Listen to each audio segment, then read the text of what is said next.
बीमारी और गर्लफ्रेंड एक जैसी होती है।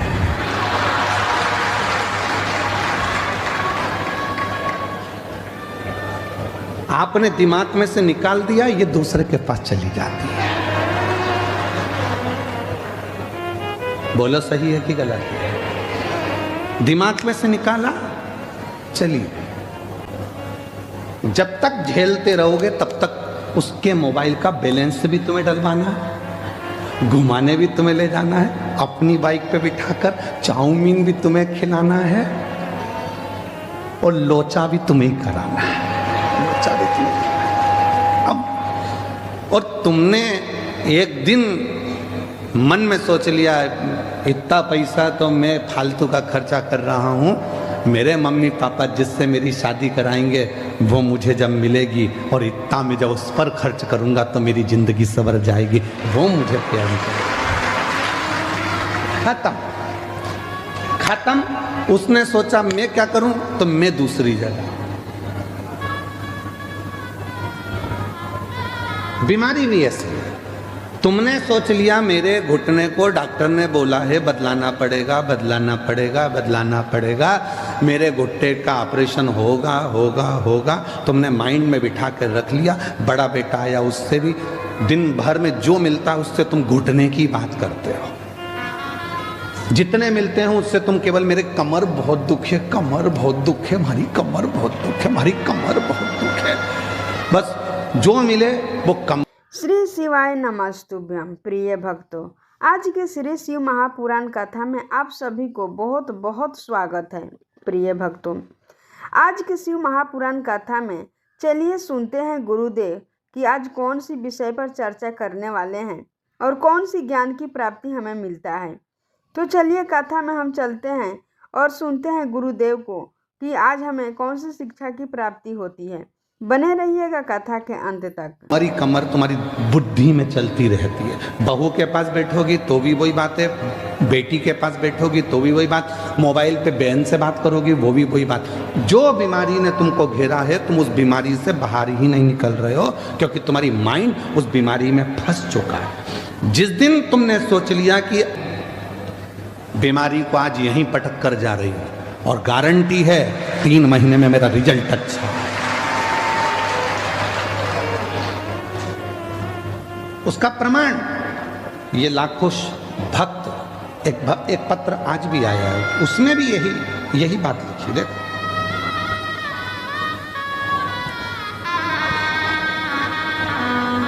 मेरा नाम सुरेखा यशवंत पाटिल है, धनलक्ष्मी पार्क, कपुराई चौकड़ी, बड़ोदरा की रहने वाली हूँ। कहीं बैठी हो तो आकर एक बेलपत्र ले जा सकते हैं। मैं क्या वर्णन करूं मेरे महादेव गुरुजी। एक लोटा जल सारी समस्या का हल। मैं आपकी हर कथा में सुना था कंकर शंकर में शंकर है। मेरी बेटी को सूरत की कथा से पहले गर्दन के पास में बड़ी गठान हो गई थी। डॉक्टर ने चेक करने के बाद पता चला ऑपरेशन करना पड़ेगा और गठान निकालना पड़ेगी। मैंने अपनी बेटी को बोला, डॉक्टर और कुछ भी बोले तो उन्होंने कह दिया कि ये गठान ठीक नहीं है, गठान बड़ी हो चुकी है, ऑपरेशन कर कर गठान की जांच होगी और ये गठान वो वाली नहीं है, ये गठान बड़ी बीमारी को सूचित करती है। मेरी बेटी फूट फूट कर रोने लगी। मैंने अपनी बेटी से कहा कि तू शिवालय जाना चालू कर दे। सूरत की कथा में रोज जाना प्रारंभ किया। पंडाल में मिट्टी को रोज लगा लेती थी अपने गले में, निवेदन करती बाबा से। और दूसरी बात, जैसे ही कथा पूरी हुई उस गठान की फिर वापस जांच कराने के लिए सोनोग्राफी के लिए गई और बाबा ने ऐसी कृपा कर दी कि उसकी पूरी गठान गल गई और रिपोर्ट नॉर्मल है। गुरुदेव 15 दिन, देखो उसने लिखा 15 दिन बाद बाबा ने ऐसा क्या चमत्कार किया कि रिपोर्ट निकालने के बाद रिपोर्ट नॉर्मल आई और उसके बाद भोले बाबा पर खुद से ज्यादा विश्वास बढ़ गया, खुद से ज्यादा।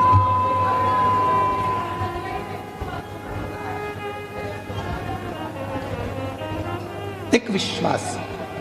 प्रिय भक्तों, आपने जैसे कि सुना कि एक लोटा जल सारी समस्या का हल, आस्था और विश्वास।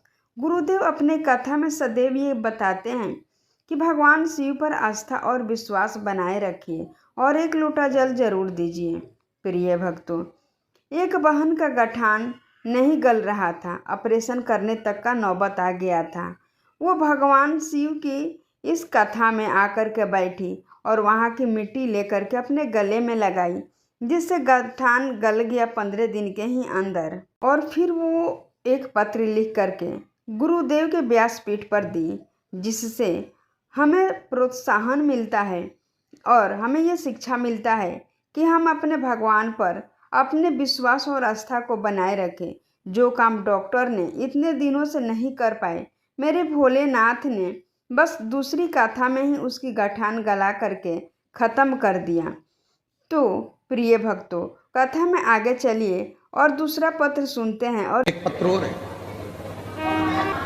ममता बेन कचहर में आजवा रोड कमला नगर की रहने वाली हैं। कहीं बैठी हो तो आ सकते हैं। एक लोटे जल का मैं क्या वर्णन करूं। मेरी मम्मी सविता बेन कहार, उन्हें 2022 में पेट में दर्द शुरू हो गया था, तो हम सब भाई बहन ने उन्हें अस्पताल ले जाकर चेकअप कराया। उन्हें चेकअप के बाद पता चला कि उनके पेट का कैंसर है, पेट का कैंसर है। और हम ये सुनकर डर गए थे। हमने कई अस्पताल में चेकअप करवाया और अच्छे से अच्छे अस्पताल में ऑपरेशन का डॉक्टर ने बोला। अब ऐसी अवस्था में क्या करें। किसी ने कहा कि शिव जी पे चढ़ा हुआ जल पीना प्रारंभ करो, एक बेलपत्र खाना प्रारंभ करो। रुद्राक्ष मंगवाया सीहोर का और रुद्राक्ष का जल शिव को चढ़ाकर पीना प्रारंभ करा। 6 महीने बाद जब जांच कराई तो सारी गठाने गल चुकी थी और कैंसर नील बता दिया। कहीं बैठी हो तो आ सकते। क्यों, उसका कारण क्या है। हमने फिर, हो सकता है आप लोगों को बुरा लग जाए, पर सत्यता है जो हम बोले हैं उसको दिमाग में रखना। आप मत झेलो, मत झेलिए आप।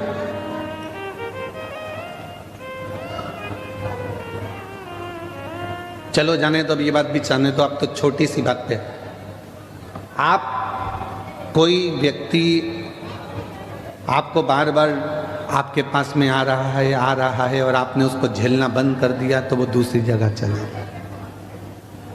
मत झेलो बीमारी को। जब तक तुमने झेल कर रखा है, दिमाग में बना कर रखा है, वो बीमारी तुमको घेर कर रखेगी। और जिस दिन तुमने बीमारी को अपने दिल और दिमाग से निकाल दिया कि मैं एकदम ठीक हूँ, आई एम फाइन, मुझे कोई मतलब, मैं स्वस्थ।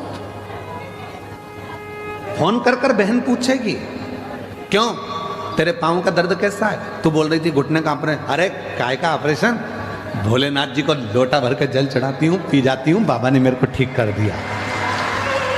तुमने अपने मुख से कहना प्रारंभ कर दिया मैं ठीक हो गई, मैं ठीक हो गई, मैं ठीक हो गई, तो 24 घंटे में से एक क्षण के लिए सरस्वती हमारे मुख से निकलती है और तुम्हारी वाणी सिद्ध हो जाएगी और तुम ठीक हो जाओगे। और तुम दिन भर रोते रहोगे, भगवान सारा दुख तूने मुझे ही दे दिया, भगवान सारा दुख मुझे ही दे दिया। दिन भर यही बात के लिए रोगे तो भगवान भी कहेंगे और बच्चा कुचा किसी का दुख हो तो इसी को दे दो। तो कचरे का डिब्बा दिखता है तो कचरा डालने की याद आती है। बोलो बोलो, ईमानदारी से बोलो, जरा सही बोलो। जहां कचरे का डब्बा दिखेगा वहां। और तुम देखो रोड के किनारे अगर तुम किसी ऑफिस में जा रहे हो तो लोग जहां थूक देते हैं ना, तो उसको देखकर तुम्हें भी थूकने की याद आती है। बोलो बोलो, सही है कि गलत है।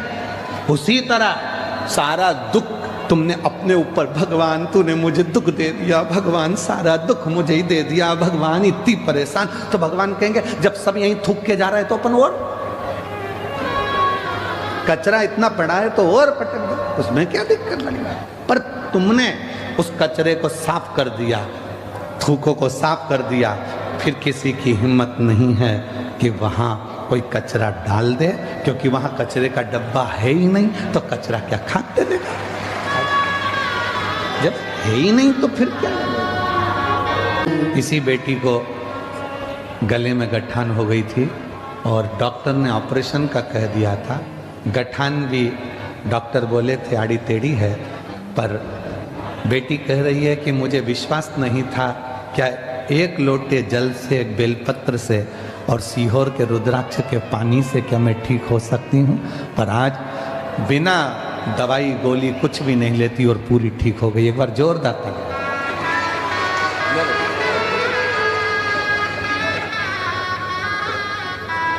जिस पर भी हो गई तेरी कृपा करुणा, भव पार हुआ, भव पार हुआ। ये बेटा कह रहा है कि मेरे पापा आप पर भरोसा नहीं करते थे, किसी मंदिर में नहीं जाते थे, गाड़ी के ड्राइवर हैं, ड्राइव करते हैं। क्योंकि बेटी को इतनी तकलीफ हो गई थी तो पिता का विश्वास भी खत्म हो गया। जब पहली बार सीहोर गए बेटी को लेकर तो वहाँ बोल कर आए थे, अगर तू सच्चा है तो मैं कंकर लेकर जा रहा हूँ, मेरी बेटी ठीक हो जाए, तुझे मानूंगा।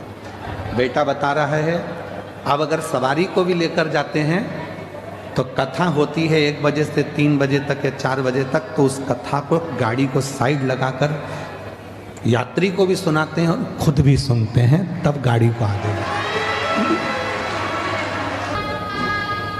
जो जैसी भावना लाया वो वैसा ही फल पाया, नहीं खाली उसे लौटाया वो मन हर्षाया।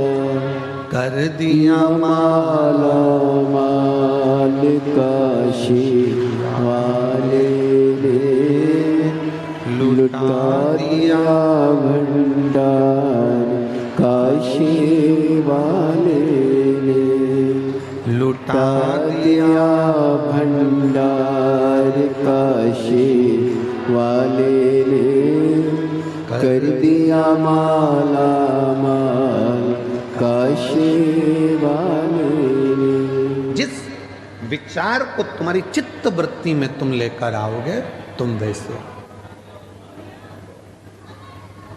सोच लिया कि सरकारी नौकरी करना है, मिलेगी, मेहनत करना पड़ेगी, परिश्रम करना पड़ेगा। प्रिय भक्तों, गुरुदेव का कहने का तात्पर्य ये है कि इंसान जैसा सोच रखता है उसके जीवन में वैसा ही घटना घटित होता है। अपने सोच को एकदम साफ सुथरा रखो, जिस हाल में हो, जिस परिस्थिति में हो, एकदम खुश रहो, स्वस्थ रहो, मस्त रहो, हंसते रहो और मुस्कुराते रहो। भगवान शिव पर भरोसा रखो और अपनी आस्था को बनाए रखो। इस दूसरे पत्र में भगवान भोलेनाथ ने इस बहन का कैसा कामना जो की थी उसका पूरा किया। तो आगे चलिए हम गुरुदेव के कथा में चलते हैं और जानते हैं कि आगे कथा में हमें कौन सी ज्ञान और कौन सी शिक्षा की प्राप्ति होती है। बने रहिएगा कथा के अंत तक। आज की कथा में एक बात कही थी कि दुनिया में कोई ऐसा सिंहासन नहीं है और कोई ऐसी कुर्सी नहीं है जिस पे तुम नहीं बैठ सकते। अगर अंदर विश्वास है, भरोसा है, मेहनत है, परिश्रम है तो तुम बैठो। कई लोग कहते हैं गुरुजी हमको आशीर्वाद दो, अगली बार हम कथा कराएं, हम जजमान बनकर खुद कथा कराएं। हम उनको आशीर्वाद की जगह ये कहते हैं कि विश्वास पक्का रखना, मेहनत 4 गुनी करना, तो अगली कथा तुम कराओगे।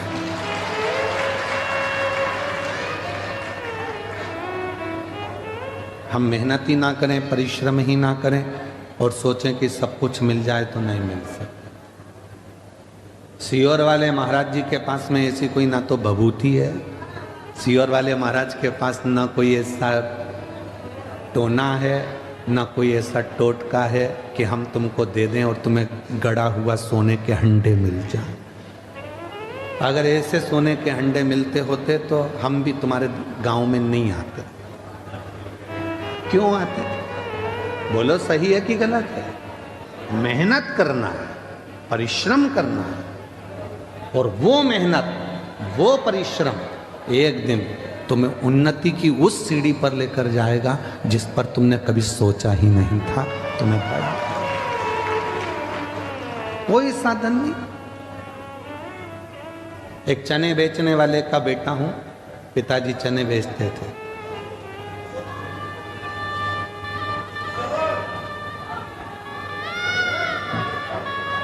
जब हमारे पिताजी चने का ठेला लगाते थे, उनकी आंख में मोतियाबिंद हो गया था।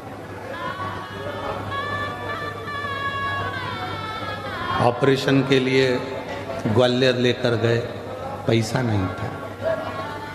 चने के ठेले को हम धकाते, बेचते, जो इकट्ठा होता वो रखते और पिताजी का ऑपरेशन कराते।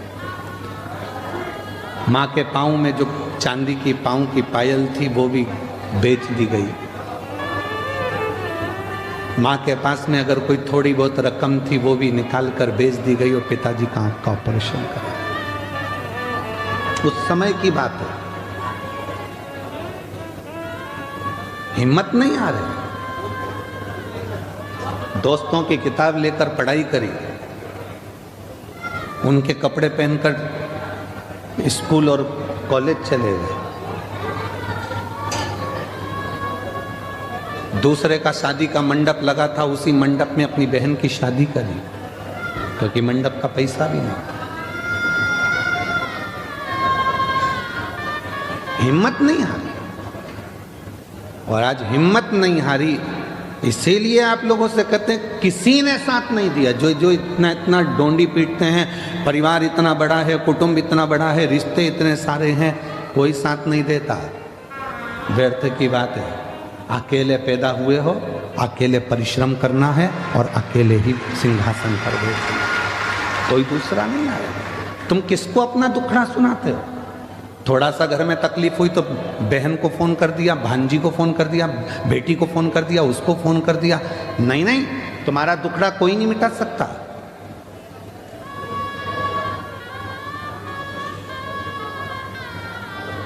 अगर तुम अपनी बेटी को फ़ोन करके भी बोल दोगे कि तेरी भाभी परेशान कर रही है, कौन सी ननंद है, तो छाती पर आकर कह दे भाभी तुम मेरी बहन मम्मी से क्यों लड़ रहे हो? दम चाहिए। वो भी किसी की बहन है, वो भी किसी की बेटी है, वो भी बोल सकती है, उसमें भी सामर्थ्यता है। इसलिए किसी को अपना दुखड़ा मत कहो। दुखड़ा कहना है, एक लोटा जल लेकर शंकर जी के मंदिर में जाकर, वो जगत का बाप है, उससे इतना जरूर कहो कि बाबा मेरी जिंदगी के सारे दुख काट देना। कोई बुरा नहीं है। हो सकता है मेरी किस्मत में पूर्व में कोई कर्म भोगने का रह गया था, वो आज भोग रही हूँ, पर बाबा तू तो कर्म के लेख को भी मिटा सकता है, तो मेरे लेख को भी मिटा देना और मुझे अच्छा कर दे। उसको कहो ना, किसको कह रही? भाई आया तो उसको कह दिया, बहन आई तो उसको कह दिया, रिश्तेदार आए तो उनको कह दिया। क्या कर लेंगे रिश्तेदार? शादी में सब खा पी के चले जाते हैं, 500 रुपये की एक प्लेट निपटा के, दूसरी बार कोई नहीं आता। तुम्हारे घर में क्या हो रहा है उनको कोई मतलब नहीं।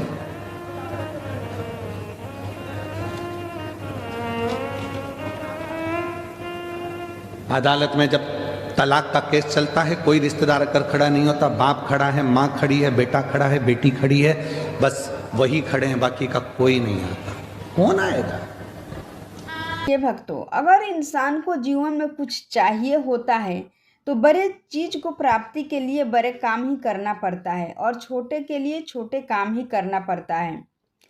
तो अगर हमें कुछ बड़ा बनना है तो हम अपने मेहनत को दुगुना करें, 4 गुना करें और भगवान पर विश्वास रखें। भगवान शिव को एक लोटा जल जरूर समर्पित करें। और हाँ, भगवान गुरुदेव के मुख से हमें एक सीख मिली कि जीवन में हर एक इंसान को दुख होता है, सुख होता है। जो भी इंसान को अगर दुख हो तो किसी से ना कहे, अपना दुख स्वयं सहे, अपना दुख स्वयं काटे। दुनिया बहुत जालिम है। अगर हम किसी को अपना दुखड़ा सुनाते हैं तो संसार हमें न तो दुखड़े में भी जीने देता है और ना ही मरने देता है। संसार बहुत जालिम है। प्रिय भक्तों, अपने दुखरे को अपने अंदर रखो, भगवान शिव पर विश्वास रखो और एक दिन धीरे धीरे आपकी सारी कष्ट मिट जाएंगे, भगवान भोलेनाथ प्रसन्न हो जाएंगे। प्रिय भक्तों, आगे कथा में चलिए हम जानते हैं कि गुरुदेव कौन सी ज्ञान देने वाले हैं। निकलती है क्या? दूल्हा घोड़े पे बैठ के, घोड़ी पे बैठ के निकलता है? जम के तो बोलो। नाचने वाले घोड़ी के पीछे नाचते हैं कि आगे? आगे। ठीक है। और मरने के बाद अर्थी निकलती कि नहीं निकलती? निकलती है। परिवार वाले आगे नाचते हैं कि पीछे? जितने परिवार वाले रिश्तेदार होंगे शादी में, खुशी में, सब आगे होंगे और दुख आया तो सब पीछे होंगे। अकेले आगे चलना है, अकेले आगे चलना। खुशी है तुम्हारे यहां, धन है तुम्हारे पास में, बहुत खुशियां हैं, सारे रिश्तेदार आगे आगे नाचेंगे। मैं रसगुल्ला ला दूं, मैं जलेबी ला दूं, मैं ये ला दूं, मैं वो ला दूं, मैं ये कर दूं, कपड़े पहना दूं, चेन पहना दूं, अंगूठी पहना दूं। सारे रिश्तेदार आगे आगे आगे आगे आगे आगे। खुशी है तो, और दुख आया सब पीछे। बात करते करते जा रहा है, कितना अच्छा था, निपट गया।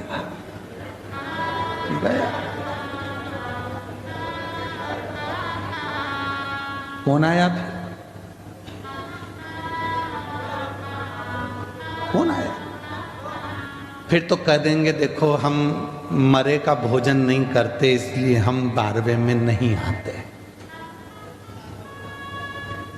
और वही मरा हुआ व्यक्ति का धन खा गए, संपदा खा गए। तेरे पास में मेरा लड़का देकर गया था, इतना पैसा नहीं रिहा तो तू लौटा दे। वो देने का नाम नहीं। हम 12वें का भोजन नहीं खाते, बाकी का सब खा जाते हैं, बस वो ही नहीं खाते। खा गए। लोग कहते हैं सीवर वाला बाबा बहुत आड़ा टेढ़ा कथा बाजता है, तो उसमें दिक्कत क्या? मत सुनो, उसमें क्या प्रॉब्लम? सत्य थोड़ा कड़वा होता है, सत्य कड़वा होगा। और सुनो, दवाइयां धीरे धीरे असर करती, और एक इंजेक्शन अच्छा जोरदार लग जाए ना, जोरदार, फिर वो असर कर जाता।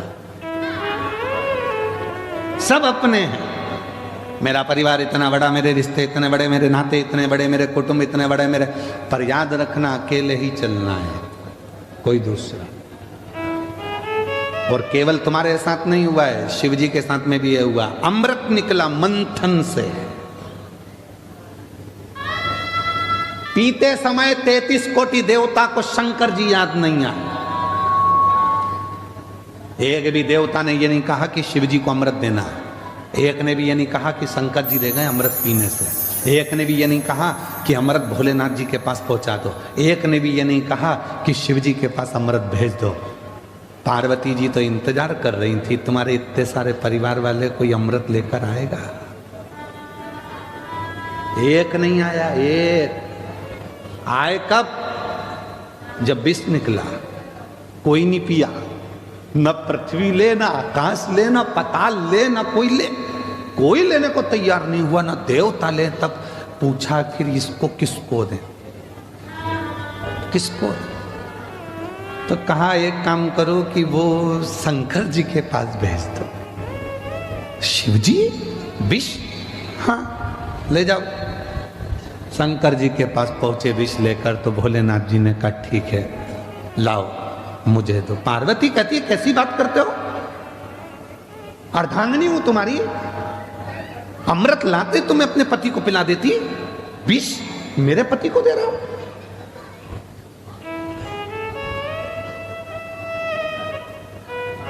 पार्वती जी सामने खड़ी हो गई, मेरा पति विष नहीं पिएगा। और सुनो स्वामी, विष मत पीना। शंकर भगवान ने अपनी पत्नी को अपने पास में बिठाया समझाया, पार्वती तू मेरी अर्धांगिनी है। एक चतुर पति, जब परिवार के लोग धोखा करते हैं, पत्नी अंदर से कछोटती है, इतना सबके लिए करा, उसके बाद भी तुम्हारी जिंदगी में दुख ही लिखा। तब भी चतुर पति अपनी पत्नी के कंधे पर हाथ रखकर समझाता है, तुझे तेरे पति पर विश्वास नहीं है क्या? ऐसे बंगले गाड़ी अगर ले भी जाएंगे तो अपने पति पर भरोसा रखना, 4 फैक्ट्रियां और खोल दूंगा, उतना बल है अगर तेरा साथ मेरे साथ है। अगर तेरा साथ मेरे साथ है तो 4 फैक्ट्रियां, 4 दुकान और खोल दूं। बच्चों का क्या होगा तो उसकी चिंता मत कर। मैं जब आया था बड़ौदा में तो मेरे पास भी कुछ नहीं था, उसी ने तो मुझे दिया है। अगर ये खा भी लेंगे तो मेरे ललाट पर लिखा हुआ कोई नहीं लेकर जाएगा, वापिस जोड़कर आगे बढ़ जाऊंगा, जाने दो। तो अगर आप लोग समझदार होंगे तो गुरुदेव की ये बात आप लोगों को जरूर समझ में आएगी। दुनियादारी, अगर किसी के घर में शादी होता है तो वो नाचने के लिए सबसे आगे जाता है, लेकिन अगर वहीं किसी के घर में मातम हो जाए तो सबसे पीछे चलता है। इसका तात्पर्य ये है कि दुनिया दिखावे के लिए है, सिर्फ आपको सुख और आपको खुशी देखने वाली दुनिया नहीं है। प्रिय भक्तों, देवी और देवता और लोग भगवान शिव को नहीं छोड़े फिर तो हम आम इंसान हैं, हमारे साथ कैसा व्यवहार होगा इन लोगों का। जब मंथन के समय में अमृत निकला तो कोई देवी देवता भगवान शिव को पूछने नहीं आए, लेकिन वहीं देखो जब विष निकला तो भगवान शिव को याद किया गया विष पीने के लिए। प्रिय भक्तों, आप लोग अपने आप पर विश्वास रखो और भगवान शिव पर विश्वास रखो और एक लोटा जल भगवान शिव को जरूर समर्पित करो। प्रिय भक्तों, चलिए हम आगे कथा में चलते हैं और जानते हैं गुरुदेव और कौन सी ज्ञान की बातें बताने वाले हैं। बने रहिएगा कथा के अंत तक। जी ने धर्म पत्नी के कंधे पर हाथ रखा, मां जगत जननी पार्वती के कंधे पर हाथ रखकर शिव जी कहते हैं, पार्वती तू कह रही है कि विष नहीं पीना?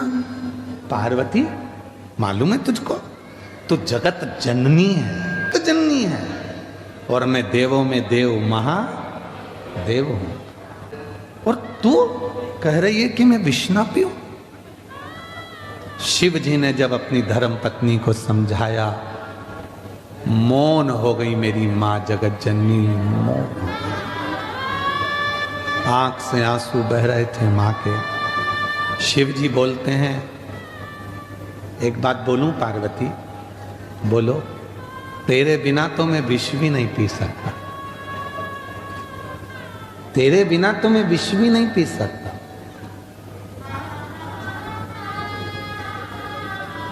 क्यों चिंता करते हो? तू बोल, मैं तेरे बिना तो विष भी नहीं पी सकता पार्वती, तू बोलेगी तो मैं विष पीऊंगा।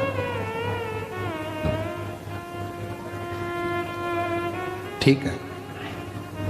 पार्वती जी ने कहा,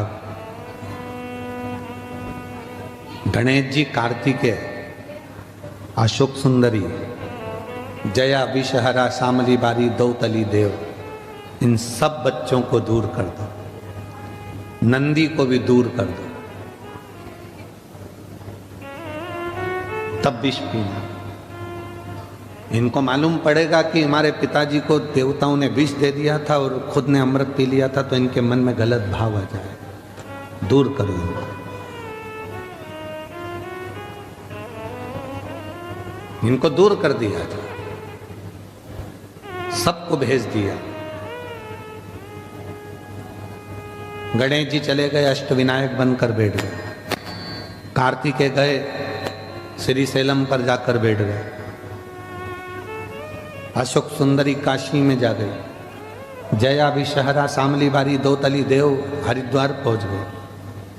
सब चले। नंदी बचा था। शिव जी ने कहा, नंदी विष पीऊंगा, तुझे अच्छा नहीं लगे, तू जा।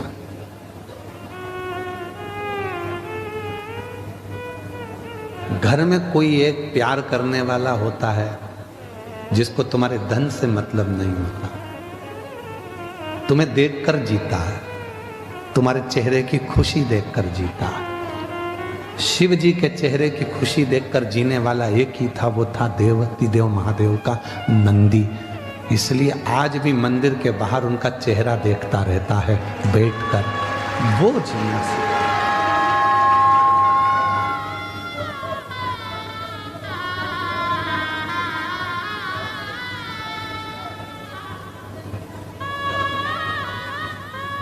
तुम्हारे चेहरे पर दुख नहीं देख सकता।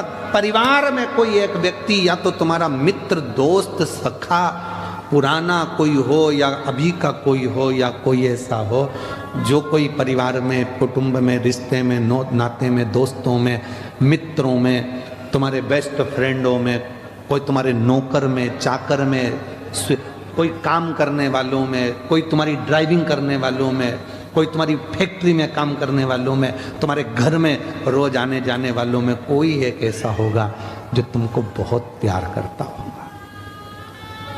वो तुम्हें दुखी नहीं देख सकता।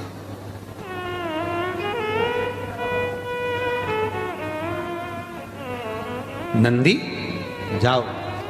नंदी कहते मैं नहीं जाऊंगा, तुम विष पियो। पार्वती जी ने पूछा तो शिव जी का कहना नहीं मानेगा? नहीं। विष पीने के बाद हो सकता है इनको चक्कर वक्कर आ गए, गिर पड़ गए तो मुझे लेके भगना पड़ेगा ना हॉस्पिटल। ड्राइवर का होना और गाड़ी का होना तो जरूरी है ना। शिव जी मुस्कुराकर बोले मैं विष पीऊंगा, थोड़ा बहुत गिर गया तो। नंदी बोले आपके पास रहकर चिंता मत करो, थोड़ा बहुत अगर विष नीचे गिर भी गया, आप चाहते हो ना किसी को नहीं मिले, मैं बैठा हूं, जो गिरेगा ये नंदी चाट जाएगा, नंदी चाटेगा, आप चिंता मत करो। कभी कभी जिंदगी में ऐसा समय आता है जो सज्ञे हैं वो 500 रुपये नहीं देते। जिस ड्राइवर ने, जिस वर्कर ने, कोई मित्र ने, जिसके पास कुछ भी नहीं था, जो तुमसे प्यार करता है, वो कह देता है साहब चिंता मत करना, आप आंटी जी चिंता मत करना, मैं तुमको ला कर देता हूँ, तुम तो तुम्हारा काम करो। बेटा तुमको पढ़ाई करना है, कोई नहीं देगा ना, मैं दे दूंगा, तुम चिंता मत करो। साधारण व्यक्ति जिससे सोचा ही नहीं था, प्रेम था उसके अंदर, उसने अपनी तनख्वाह में से, अपनी जेब में से लाकर दे दिया। ये लो, दुखी मत हो, दुखी मत हो। नंदी तुम विष पियो, गिरेगा, मैं चाटा।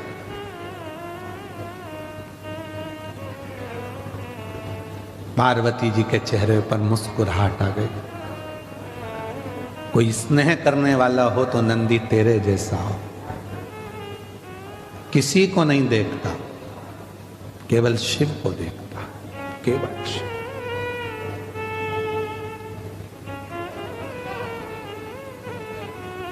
केवल शिव को, उसके सिवा किसी को नहीं।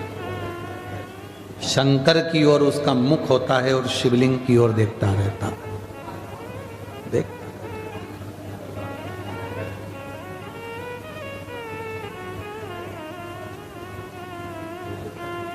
देखता।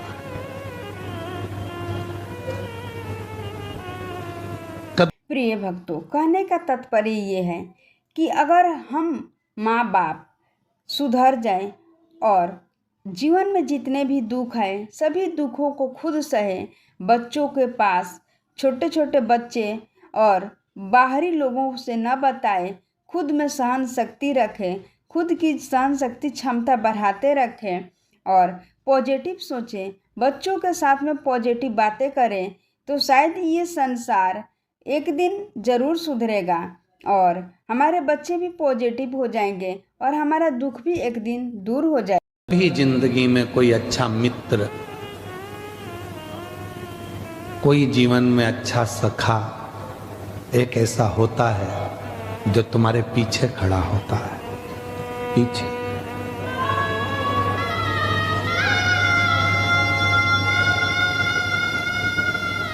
कोई जिंदगी में कोई अपना एक ऐसा हो जाता है जो तुम्हारे पीछे खड़े होकर तुम्हें हिम्मत देता है, घबराना नहीं, मैं हूं।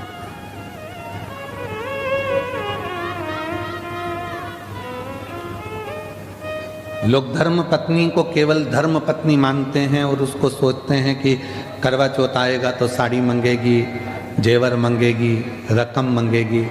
कभी विचार करना, वो जेवर, वो साड़ी, वो रकम अपने लिए नहीं मांगती है। उसको मालूम है जिस दिन मेरे पति पर अगर थोड़ा भी दुख आया तो मेरे जितने जेवर हैं वो इसी के काम आने वाले हैं, मेरे लिए इसी के काम।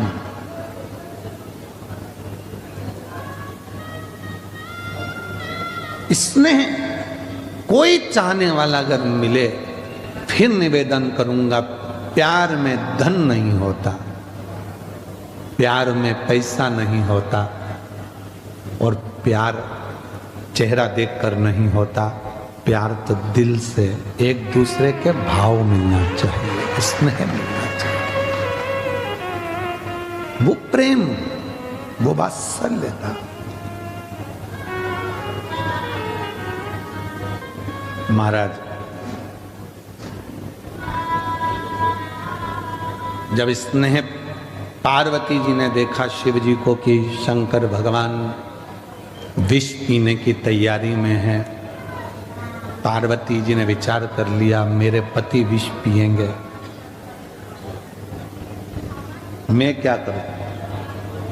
आद्य शक्ति जगत जननी जगदम्बा दुर्गा भवानी जैसे ही शिव विष पी रहे थे, पार्वती जी उनके कंठ में जाकर बैठ गई। मां पार्वती कंठ के अंदर विष को नीचे उतरने ही नहीं दिया। उतरता तो मरते ना, उतरा ही नहीं।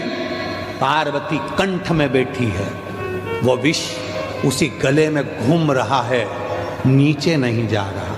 अगर विष नीचे चले जाता तो शंकर पूरे नीले पड़ जाते, पर उनका केवल कंठ नीला पड़ा, इसलिए नीलकंठ महादेव हो गए। नीचे ही नहीं गिरने दिया, विष को जाने ही नहीं दिया, कंठ पर रोक दिया। मेरी जीजियों, मेरे जीजाओं,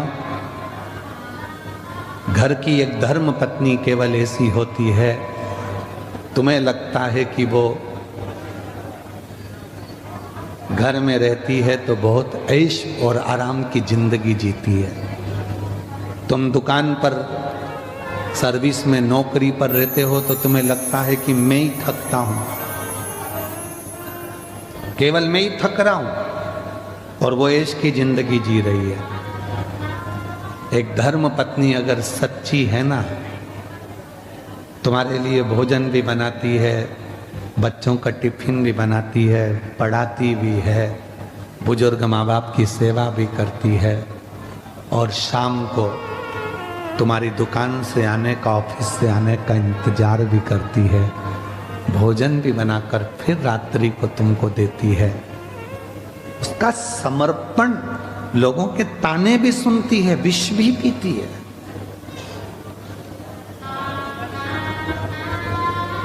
वो सच्ची धर्म पत्नी है। केवल विवाह हुआ, शादी हुई, एक आध बच्चे हो गए, जरा सी बात खड़ी हो गई और उसके पीछे तलाक हो रहा है, तो समझ लेना कि तुमने अपनी जिंदगी को भी सही जिया ही नहीं। और तुमको लगता है कि इस लड़के से तलाक ले लूंगी, दूसरी शादी कर लूंगी, या मैं इस लड़की से तलाक ले लूंगा, दूसरी शादी कर लूंगा। हो सकता है कि आने वाला समय कैसा हो, उसको निभाओ, समझो क्यों विवाद हो रहा, किस चीज के लिए, थोड़ा निभाओ, साधु। हाँ, कोई धन का ही मीत है, पैसे से ही प्रेम है, तो फिर तलाक भी हो सकता, पर धन का मीत नहीं है, केवल प्यार चाहता है, केवल प्रेम चाहता है, तो फिर पैसे को बीच में मत लाओ, धन बीच में।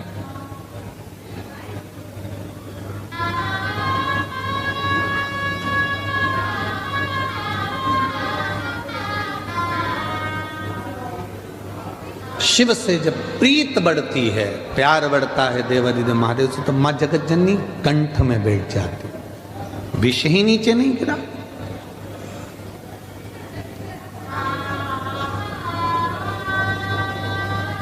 थोड़ा सा 2-4 बूंद नीचे गिरा तो मेरे नंदी ने उसको साफ कर दिया, आने ही नहीं दिया नीचे विश्व। पति से ज्यादा धर्म पत्नी को विष पीना पड़ता है।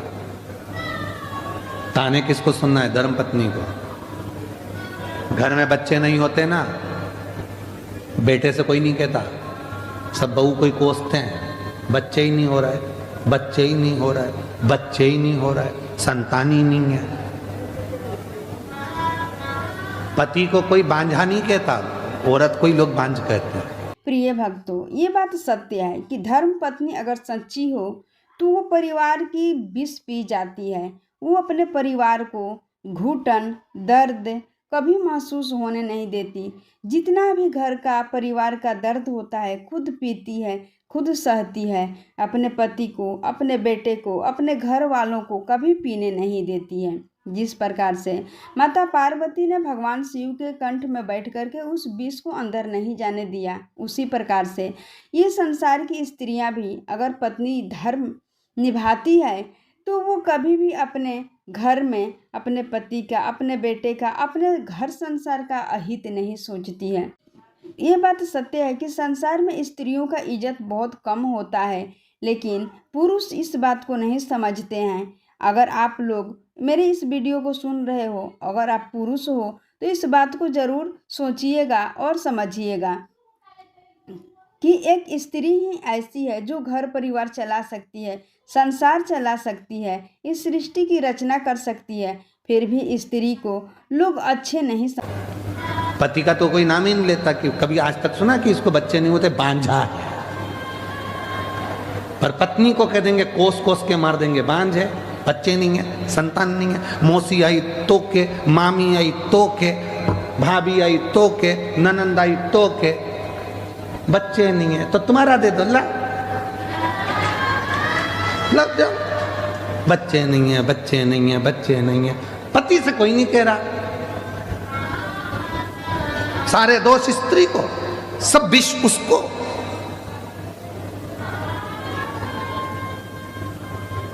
खाने में नमक नहीं डाला, इसको तो आता ही नहीं है। अरे भाई नहीं डाला कोई बात नहीं, भूल गई होगी इतने काम में। नमक की कटोरी तेरे पास में रखी है ना, डाल ले, चम्मच से हिला ले और जितना ठूसना है ठूस ले। काय को माता बच्ची करती, नमक नहीं डाला, उसके प्राण खा रही, इसको तो बनाना ही नहीं आता, इसके बाप के घर से कुछ सीखे ही नहीं आई सीख के मुंह चलाना। चलाए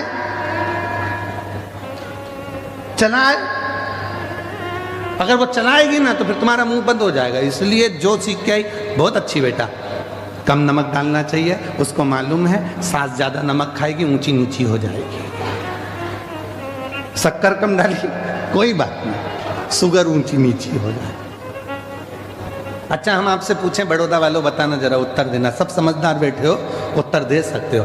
पहले के समय में, दादा परदादा के समय में शुगर की बीमारी थी क्या?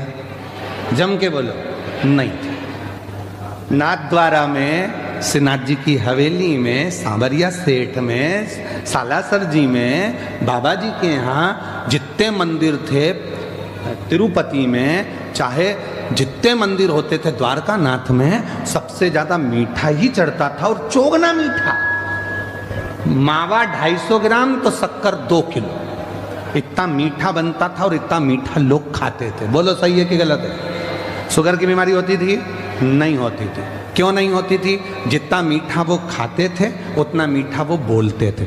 आज के समय में शुगर की बीमारी क्यों हो रही है? क्योंकि लोग शुगर खा तो रहे हैं पर जीवन से निकाल नहीं रहे हैं। शुगर का लेवल बराबर करिए, मीठा खाओ, मीठा बोलो।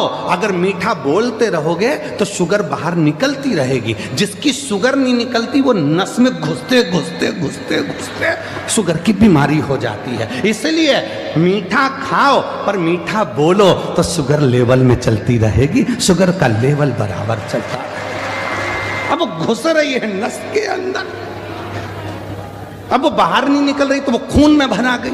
शुगर को तो बाहर निकालो ना, थोड़ी थोड़ी शुगर बाहर निकलेगी तो वो खून में नहीं जाएगी, वो खून में जा रही है क्योंकि। और शुगर की बीमारी कैसे होती है? अंदर से कुड़ते रहो कुड़ते रहो कुड़ते रहो, शुगर बीपी सब हो जाएगा। बाहर निकालो, स्माइल प्लीज, थोड़ा मुस्कुरा लो, शुगर बीपी सब लेवल में आ जाएगा। कोई बीमारी नहीं, एकदम आई एम फाइन, मस्त। आग लगे बस्ती में, अपन रे मस्ती में। करके देखना, मीठा खा भी लो ना तो थोड़ा मुस्कुराओ, हंसो, ठाका लगाओ, बच्चों के बीच में बैठो, खूब एंजॉय करो, थोड़ा बहुत साउंड तेज चलाकर नाच भी लो। तेरे डमरू साउंड तेज करा, थोड़ा एंजॉय कर लो। रसोई घर में अगर भोजन बना रहे हो तो फुल एंजॉय के साथ खूब एंजॉय। श्री शिवाय नमस्ते। बच्चे आकर चिल्ला रहे हैं, परिवार आकर चिल्ला रहा है, तो भोजन बनाने वाला आधा डिप्रेशन में पड़ा हुआ है, भोजन बनाएगा तो भोजन भी फिर वो उसको भी गुस्सा आता है, और गुस्सा आता है तो फिर वो आटे पर गुस्सा निकालती है, आटे पर गुस्सा। और वो आटे पर गुस्सा निकला तो आटे की रोटी बनी और रोटी बन के सबको खिलाई गई। अब सब शाम को 4 बजे तक जैसे ही ऑफिस से आए सब आग बबूला। कहा हमारे घर में इतना गुस्सा कैसे आ गया? क्योंकि तुमने वो घर की बहू को इतना डिप्रेशन दे दिया, घर की माँ को इतना डिप्रेशन दे दिया कि वो पूरा आटे में, या फिर चाय बनाती है तो उसकी अदरक में ले वो अदरक को कूट कूट के पूरा गुस्सा निकाल देती है। और वही गुस्से की चाय तुम पी जाते हो तो पीते से आग बबूला, मेरा नाम चिंचिंचू। वही गुस्सा भरा गया, भर लो।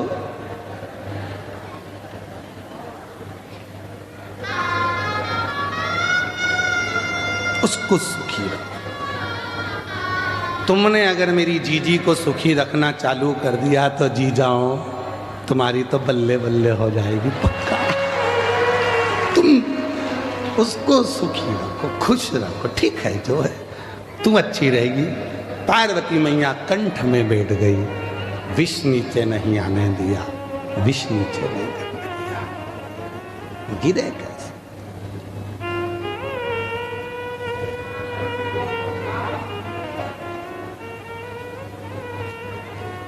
वो जगत जननी अम्बा जगदम्बा है, जगत धात्री है। और देखो भाव की शुद्धता होती है।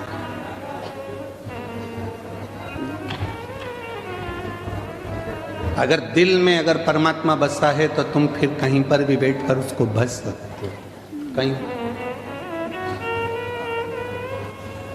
वो एक गुजरात का एक गीत बड़ा सुंदर था, उसमें वो माताएं ने, जिनने भी वो गीत गाया है, उसमें बहुत पहले वो गीत चलता था कि पंछी